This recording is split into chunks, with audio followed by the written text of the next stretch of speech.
Do you know aroma of coffee? Hi, welcome to Coffee Mythuster. I am Cindy, authorized trainer of Specialty Coffee Association. Today we would like to explore on topic, how aroma influences perceived flavor. The neuroscience of coffee tasting invites us to explore a dimension of coffee that's often underappreciated, yet absolutely central to our experience, aroma. When we sip a cup of coffee, we're not just tasting it with our tongues, we're engaging our noses, our brains, and a complex interplay of sensory and cognitive processes that shape what we perceive as flavor. We'll dive into the science of aroma, the neuroscience behind how our brains interpret it, and how coffee professionals can leverage this knowledge to elevate the tasting experience. So, pour yourself a fresh brew, take a deep inhale, and let's begin.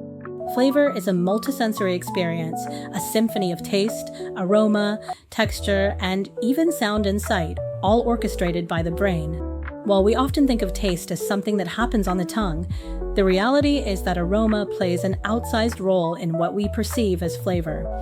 In fact, studies suggest that up to 80 to 90% of what we experience as flavor comes from our sense of smell, particularly through retronasal olfaction, the process of smelling aromas as they travel from the mouth to the nose during tasting. In coffee, where hundreds of volatile compounds create a rich aromatic profile, understanding this process is key to unlocking the full potential of a cup. To set the stage, let's start with the basics of coffee's aroma. Coffee contains over 800 identified volatile compounds, molecules that evaporate easily and carry scent to our noses. These compounds are responsible for the familiar notes we describe in coffee, from floral and fruity to nutty, caramel, or even earthy and spicy. They're formed during the coffee's journey from bean to cup, influenced by factors like the bean's origin, processing, roasting, and brewing. But how do these compounds translate into the sensory experience of flavor? To answer that, we need to explore the neuroscience of how our brains process aroma and integrate it with taste.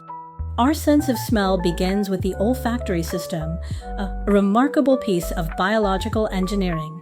When you bring a cup of coffee to your nose, volatile compounds released from the coffee enter your nasal passages and interact with olfactory receptors in the olfactory epithelium, a small patch of tissue high in the nasal cavity. Humans have about 400 types of olfactory receptors, each tuned to detect specific molecular structures. These receptors act like locks, and volatile compounds are the keys. When a compound binds to a receptor, it sends a signal to the brain. In coffee, key volatile compounds include aldehydes like hexanol, which contribute green, grassy notes, furans, which add caramel or nutty aromas, and pyrazines, responsible for earthy or roasted scents. For example, 2,4-furfuryl, often described as having a roasted coffee smell, is one of the most potent aroma compounds in brewed coffee. Another, guaiacol, imparts smoky or spicy notes, particularly in darker roasts. These compounds don't just create pleasant smells, they're critical to how we perceive flavor because our brains combine olfactory input with taste to create a unified sensory experience. This brings us to retronasal olfaction, the unsung hero of flavor perception. When you sip coffee, volatile compounds are released in your mouth and travel up through the back of your throat to the olfactory receptors via the retronasal passage. This is distinct from orthonasal olfaction, which is what happens when you sniff the coffee before sipping. Retronasal olfaction is why a coffee's flavor seems to bloom as you swallow or exhale, revealing layers of complexity that weren't apparent from smell alone. For example, a Kenyan coffee might smell brightly acidic with berry notes, but when sipped, its retronasal aroma might reveal deeper blackcurrant or floral tones, integrated with the taste of acidity on the tongue. Now, let's dive into the brain. The signals from olfactory receptors travel to the olfactory bulb, a structure in the forebrain that processes smell. From there, the information is relayed to several brain regions, including the piriform cortex, which identifies specific odors, and the amygdala and hippocampus, which links smells to emotions and memories. This is why the aroma of coffee can instantly transport you to a cozy cafe or your grandmother's kitchen. It's not just a sensory input, but a trigger for emotional and contextual associations. The brain doesn't stop there. It integrates aroma with taste signals from the tongue, which detects the 5 basic tastes: sweet, sour, bitter, salty, and umami. In coffee, the primary tastes are bitter, sour, and sometimes sweet. These taste signals are processed by the gustatory cortex, but they don't stay separate from aroma. The brain combines them in areas like the orbitofrontal cortex, a region responsible for creating the unified perception of flavor. This integration is why a coffee's aroma can make it taste sweeter, even if no sugars are present, or why a smoky aroma can amplify perceived bitterness. To illustrate, consider a classic experiment in sensory science. If you sip a coffee while holding your nose, blocking retronasal olfaction, the flavor becomes flat, dominated by basic tastes like bitterness or acidity. Release your nose, and suddenly the coffee comes alive with notes of chocolate, citrus, or jasmine. This demonstrates the power of aroma in shaping flavor. It's not just an accessory, but the backbone of the tasting experience. Let's explore how coffee's volatile compounds are formed, because this is where the magic begins. Green coffee beans contain precursors to aroma compounds, including sugars, amino acids, and lipids. During roasting, these precursors undergo chemical reactions like the Maillard reaction, caramelization, and thermal degradation, producing hundreds of volatiles. The Maillard reaction, where sugars react with amino acids under heat, creates pyrazines and furans, contributing nutty, roasted, or caramel aromas. Caramelization of sugars produces sweet, toasty notes, while lipid degradation forms aldehydes that add fruity or floral scents. The roast level profoundly affects the aroma profile. Light roasts, stopped just after the first crack, preserve more of the bean's original volatiles, resulting in brighter, fruitier aromas like citrus or berry. Medium roasts develop a balance of Maillard-derived aromas, such as chocolate or caramel, while dark roasts, pushed into the second crack, emphasize smoky, roasted, or even burnt notes due to the formation of compounds like guaiacol. The roaster's art lies in controlling these reactions to highlight the desired aroma profile. Processing methods also shape aroma.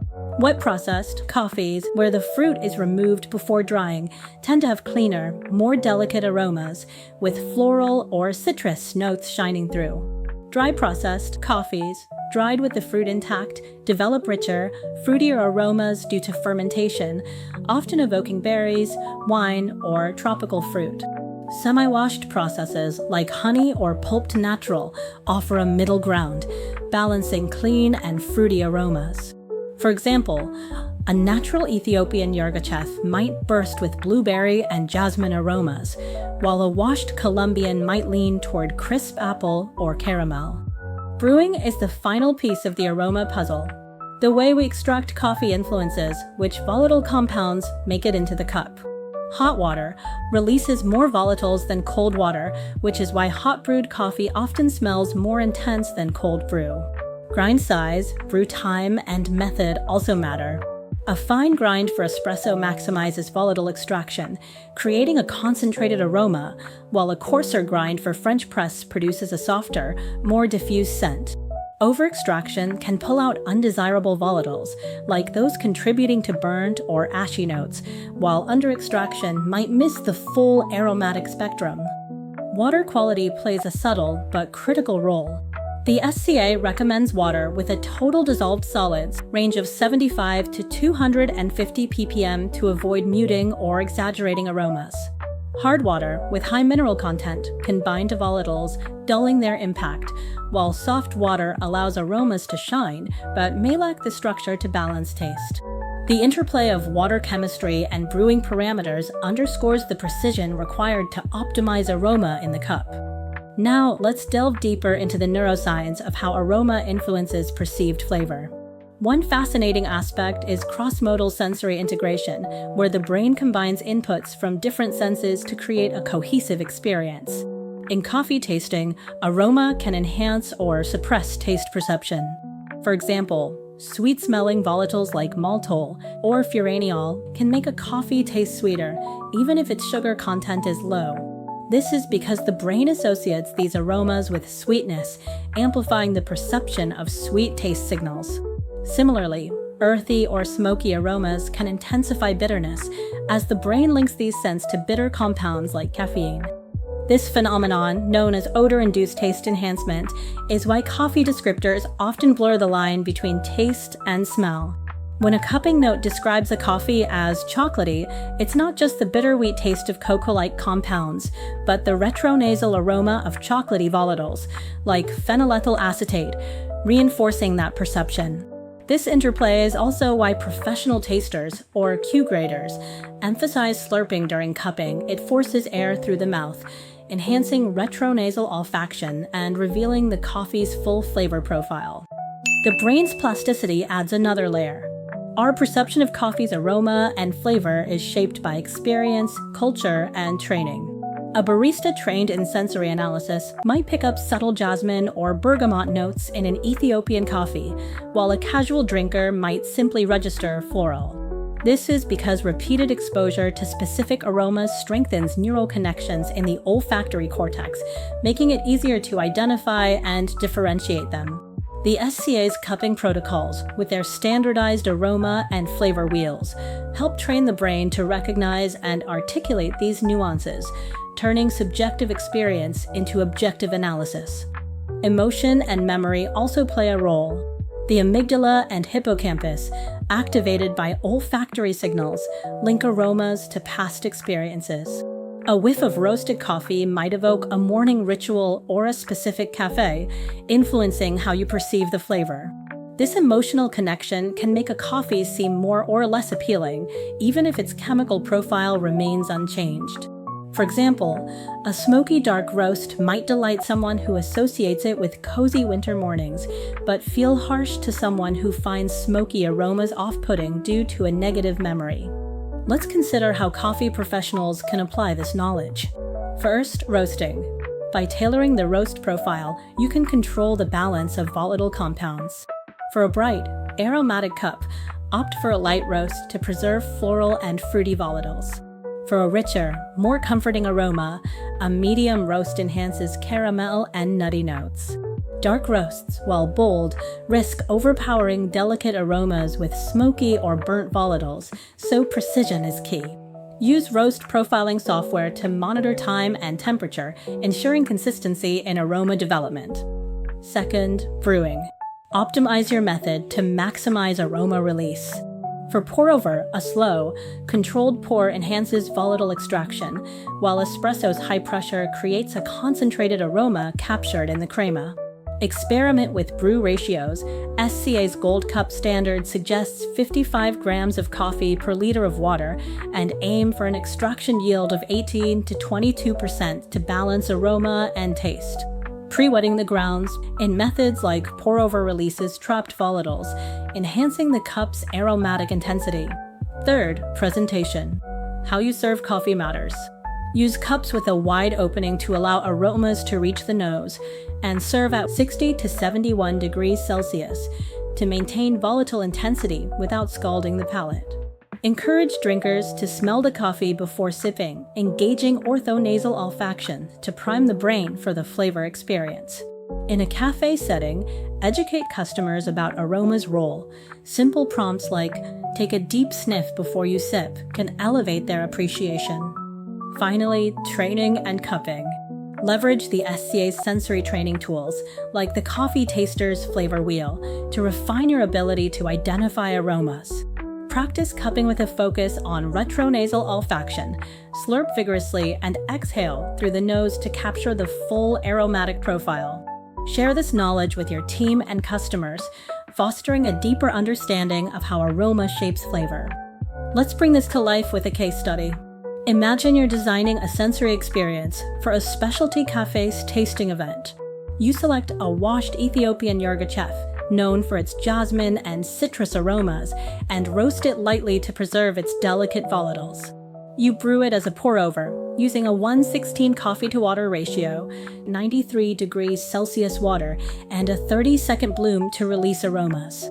The coffee is served in ceramic cups with wide rims, encouraging guests to inhale deeply before tasting. During the tasting, you guide them to focus on the floral aroma, then slurp to experience the retronasal burst of lemon and bergamot. The result is a vivid, memorable flavor experience that highlights aroma's role in perception. As we conclude, let's reflect on the broader significance. Aroma isn't just a sensory detail, it's the gateway to coffee's soul. By understanding the neuroscience of how aroma influences flavor, we can craft experiences that resonate deeply, connecting the drinker to the bean's origin, the roaster's craft, and the barista's skill. Coffee is more than a beverage. It's a sensory journey, and aroma is the guide. Thank you for joining me on this exploration of aroma and neuroscience in coffee tasting. I'm eager to hear your questions, experiences, and insights. Let's keep the conversation brewing. To support our channel, please follow our Instagram and subscribe our YouTube channel. Enjoy the coffee moments. See you. Unlock the world of coffee with the Coffee Skills Program, your gateway to master the art and science of coffee. Whether you're an aspiring barista or simply a passionate coffee lover, the Introduction to Coffee course is the perfect starting point. You'll learn about coffee origins, flavor profiles, and brewing techniques while gaining hands-on skills to prepare exceptional coffee. Whether you dream of crafting the perfect espresso or deepening your appreciation for every sip, this course equips you with the knowledge to take your love for coffee to the next level. Don't just drink coffee, experience it. Start your journey today.